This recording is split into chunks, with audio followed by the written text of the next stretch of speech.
Ini nanti sebentar aja Pak Minto untuk cerita sebenarnya ini tadi apa dan maunya bagaimana.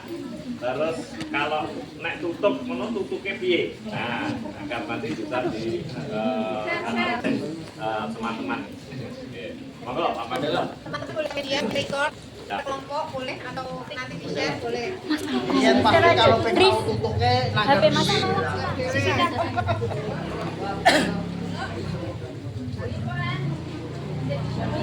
dia anu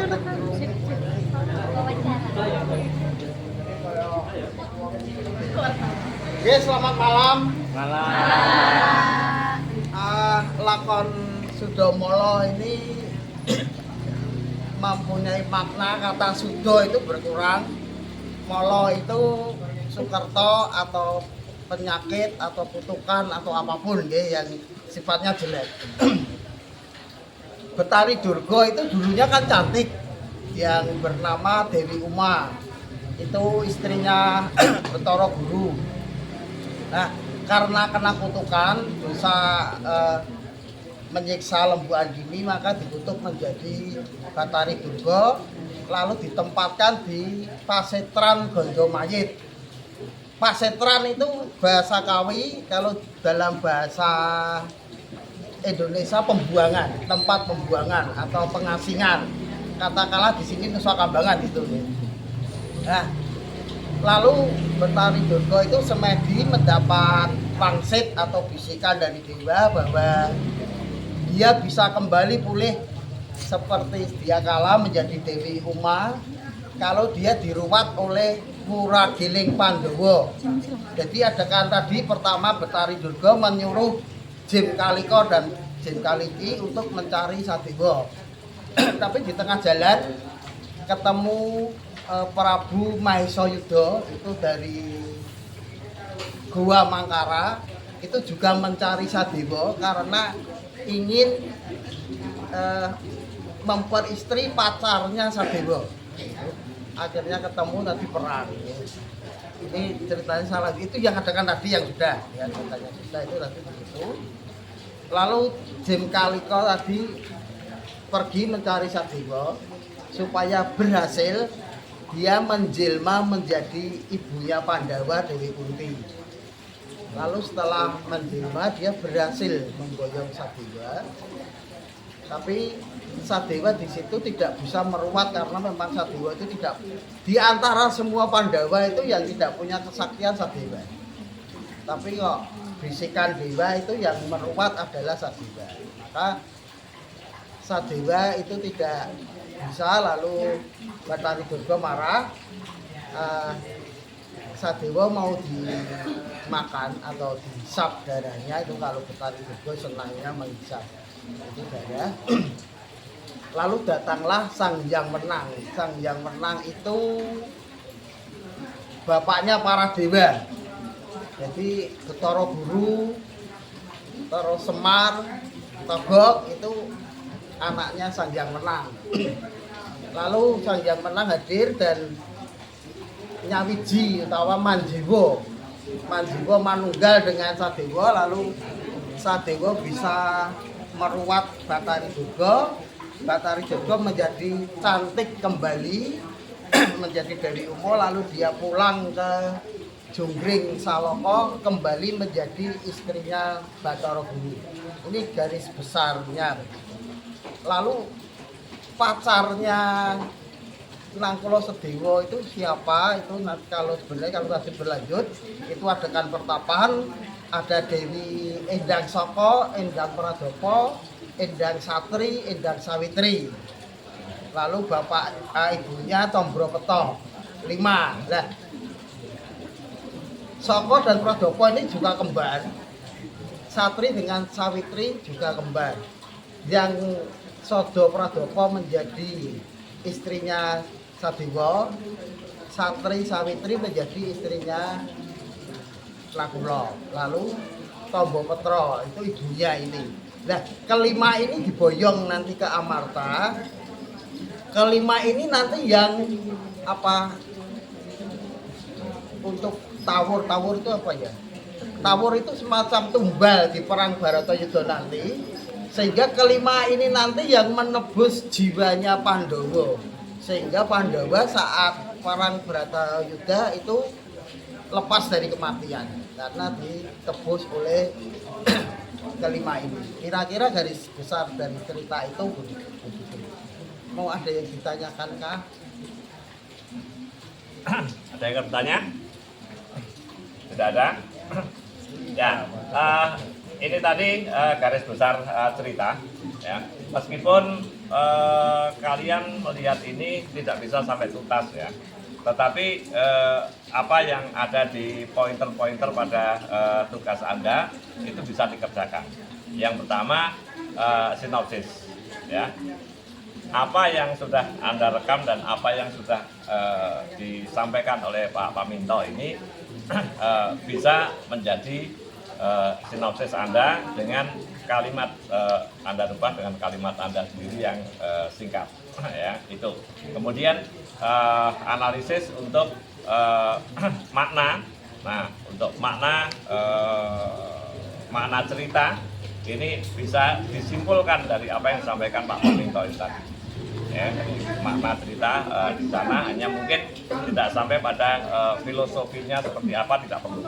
Ya, jadi cukup mengungkap pada makna dari cerita itu apa, artinya apa. Ya, tadi sudah disampaikan, itu bisa disimpulkan. Kemudian untuk analisis gerak itu tadi Anda sudah melihat gerak meskipun baru adegan itu, ya baru adegan itu. Tapi yang Anda analisis adalah apa yang Anda lihat tadi, ya artinya ada adegan Pandawa dan lain sebagainya.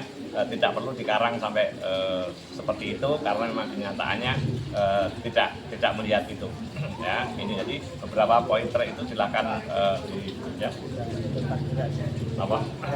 Oh ya, jadi tentang gerak ya, mungkin analisis gerak Mas Paminto bisa menyampaikan sedikit untuk gerak. Untuk cerita Sudamala itu sebenarnya sudah terpahat di Candi Sipo sana, itu memang ada itu ajaran dulu sebenarnya, itu nanti bisa dicari referensinya, ada makna apa, filosofinya seperti apa, itu nanti bisa lihat relief-reliefnya juga itu nanti. Terus untuk gerak, untuk apa ya, wawasan gerak, bahwa yang pertama tadi namanya gerak jejeran. Jejeran itu biasanya pakai irama siji. Jejeran itu menggambarkan Sentana Praja atau pejabat-pejabat keraton yang mau menghadap ke raja. Itu biasanya di wayang orang selalu begitu. Setelah jejeran, lalu biasanya ada kiprah. Sebenarnya tadi dua-duanya kiprah karena kondisi licin sehingga dua-duanya nggak berani kiprah, sehingga keluarnya dari irama tanggung ke irama rangkap gitu. Itu gerak. Terus berikutnya yang tadi ada itu apa itu tadi namanya gerak kapalan. Ada yang namakan kapalan, ada yang menamakan budalan, ada yang menamakan jaranan. Itu maknanya sama, kapalan itu dari kata dasar kapal, bukan kapal perahu. Kapal dalam bahasa Kawi itu artinya kuda. Maka karena itu gerak kapalan, maka orang mengatakan jaranan, walaupun sebenarnya tidak pas. Tapi karena mengambil makna jaranan, sehingga dia mengatakan kapalan itu jaranan. Sebenarnya yang tepat itu budalan atau rampogan. Itu tadi gerakannya begitu, menggambarkan bagaimana semangatnya seorang prajurit ketika menerima perintah dari atasannya. Jadi gerak kapalan itu pasti semangat. Itu tadi gambarannya begitu. Nah, kenapa geraknya sedikit konten? Karena karakter tokoh, karakter peran kan butuh. Mungkin kalau kapalannya Pandawa, kapalannya Astina, Satya itu akan gerakannya berbeda. Itu. Terus yang berikutnya tadi yang sudah penjelasan lihat namanya gerak adon-adon. Gerak adon-adon itu gerak persiapan perang. Biasanya awal dari adon-adon itu selalu adu kering. Jadi kalau mau perang namanya adu kering pasti begini, ya.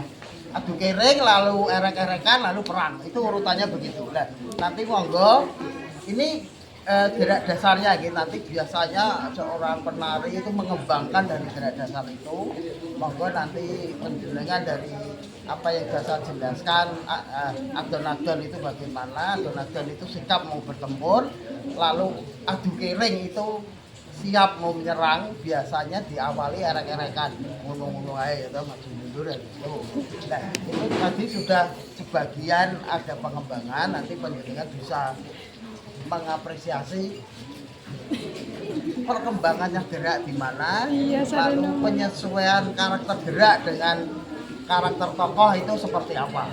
Ya kira-kira begitu untuk penjelasan atau gerak-gerak tari ketika difungsikan dalam pewayangan. Ya. Sudah ya, cukup ya. Jadi itu apa yang disampaikan Pak Papito dan apa yang Anda lihat tadi, silakan nanti dirangkum ya, dalam bentuk catatan dan laporan. Ya, judulnya sudah jelas tadi, judulnya ada dan lain sebagainya. Nanti silakan disampaikan pada catatan dan kemudian laporan ya.